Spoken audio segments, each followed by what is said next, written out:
Hello everyone. Today we are going to study a topic unification of Britain. Now unification of Britain is quite different from that of the Italy and Germany because there we find revolutions to be there, but in case of unification of Britain there is no revolution. If we talk about a British nation, it was not in existence prior to 18th century.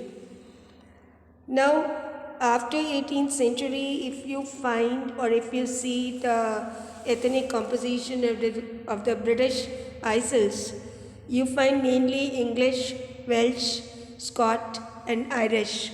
English, that is from England, Welsh, Scot, that is Scotland, and Irish, Ireland. So as a result, we find England to be dominating over all the island nations as the middle class people were gaining power and wealth. They tried to seize the power from the monarchy. Not tried, you can say they were the one to seize the power from the monarchy. And as a result, the new English Parliament came into being and the power was seized in the year 1688 by the middle class people who were gaining power and wealth. So the monarch, what happened to the monarch? He was the one to leave everything because he wanted to keep his respect intact. Now the Act of Union was passed in 1707. This act was between England and Scotland, and as a result, United Kingdom of Great Britain was there. We can say that the Act of Union resulted in the formation of United Kingdom of Great Britain. Now when once this is formed, England was the one to dominate over Scotland. Now when England is going to dominate, it is going to impose its culture, language, everything on Scotland.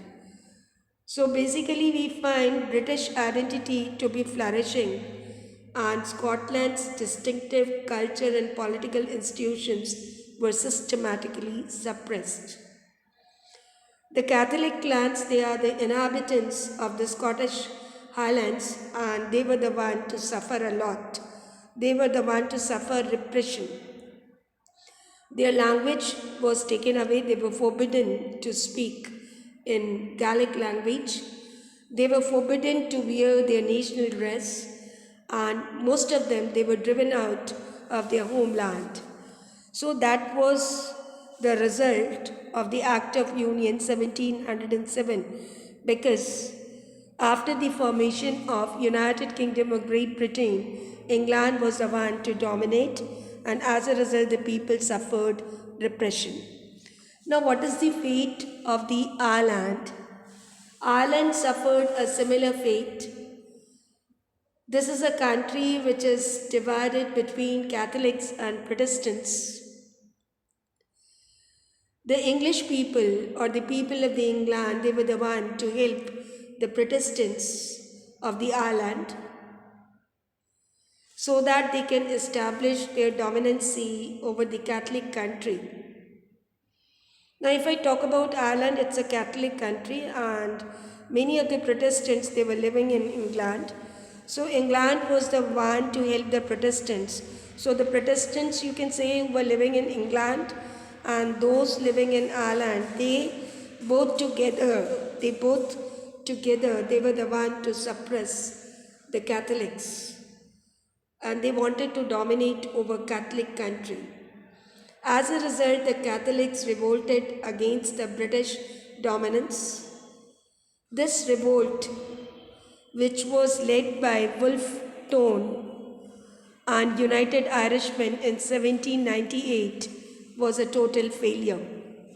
It did not succeed. As a result, a new British nation was formed and Ireland was forcibly incorporated to UK, that is United Kingdom, in the year 1801. Now what are the symbols? The symbols of the New Britain or the new British nation which was there or which came into existence where English culture was dominant. What are the symbols? Union Jack, that is a British flag. God Save Noble King, God Save Our Noble King, that is a national anthem of the New Britain. And the English language, that is a language of the new nation which came into being.